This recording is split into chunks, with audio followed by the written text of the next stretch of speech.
देश में एक साथ चुनाव कराने की तैयारी, विधि आयोग अगले हफ्ते सौंप सकता है रिपोर्ट। एक साथ चुनाव पर विधि आयोग अगले सप्ताह अपनी रिपोर्ट सरकार को सौंप सकता है।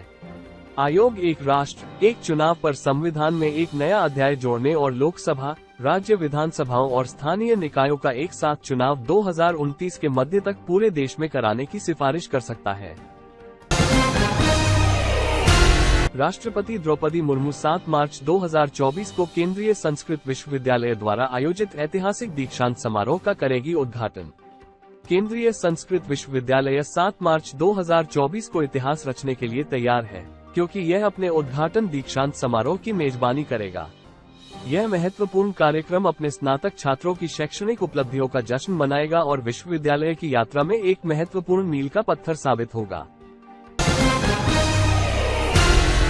2023 की तुलना में इस साल मौसम में होगा सुधार, औसत से अधिक रहेगा तापमान, इस बार जमकर बरसेंगे मेघ। इस साल मार्च और मई के बीच तापमान औसत से अधिक रहेगा। विश्व मौसम विज्ञान संगठन (WMO) ने मंगलवार को कहा कि वर्ष 2023-24 की अल नीनो अब तक के 5 सर्वाधिक प्रचंड अल नीनो में से एक होने का रिकॉर्ड कायम किया है। अल नीनो के कमजोर रुख के बावजूद आने वाले महीनों में वैश्विक जलवायु को प्रभावित करना जारी रखेगी। भारत फ्रांस ने अंतरिक्ष क्षेत्र में द्विपक्षीय सहयोग क्षमता निर्माण पर किया मंथन, रणनीतिक साझेदारी होगी मजबूत। दिल्ली में आयोजित दूसरी भारत फ्रांस रणनीतिक अंतरिक्ष वार्ता में दोनों पक्षों ने अंतरिक्ष क्षेत्र में चल रहे मजबूत द्विपक्षीय जुड़ाव और सरकारी क्षेत्र व वाणिज्यिक क्षेत्र में आगे के सहयोग के रास्ते पर चर्चा की।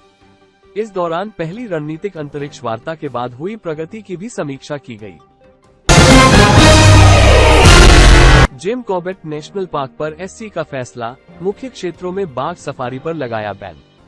सुप्रीम कोर्ट ने बुधवार को उत्तराखंड के जिम कॉर्बेट नेशनल पार्क में बाघ सफारी पर बैन लगा दिया है। कोर्ट ने अपने फैसले में कहा कि यह साफ है कि राष्ट्रीय वन्यजीव संरक्षण योजना संरक्षित इलाकों से परे वन्यजीव संरक्षण की जरूरत को पहचानती है। आदेश के बाद अब केवल जिम कॉर्बेट नेशनल पार्क के परिधीय और बफर जोन में बाघ सफारी की छूट दी जाएगी। यशस्वी जायसवाल विराट कोहली से आगे निकलने से 1 रन दूर, खतरे में सुनील गावस्कर का 54 साल पुराना रिकॉर्ड। भारत और इंग्लैंड के बीच 5 टेस्ट मैचों की सीरीज का आखिरी मैच धर्मशाला में खेला जाएगा। 7 मार्च को दोनों टीमें धर्मशाला में एक दूसरे के आमने सामने होंगी। आखिरी टेस्ट मैच में भारत सलामी बल्लेबाज यशस्वी जायसवाल की निगाहें विराट कोहली के रिकॉर्ड को तोड़ने और सुनील गावस्कर की लिस्ट में शामिल होने पर होंगी। RBI के एक्शन के बाद JM फाइनेंशियल का आया बयान, कंपनी ने नहीं किया नियमों का उल्लंघन। मंगलवार को भारतीय रिजर्व बैंक ने JM फाइनेंशियल पर एक्शन लिया था। दरअसल JM फाइनेंशियल पर हेरा फेरी करने के आरोप लगे थे, जिसके तहत केंद्र बैंक ने यह एक्शन लिया था। आज इस एक्शन को लेकर JM फाइनेंशियल ने बयान जारी किया। 2031 तक $7 ट्रिलियन की अर्थव्यवस्था बन जाएगा भारत, क्रिसिल ने बताया। किस रफ्तार से दौड़ेगी GDP? भारतीय अर्थव्यवस्था के विकास की रफ्तार को लेकर दुनिया भर की रेटिंग एजेंसियां पॉजिटिव नजर आ रही हैं।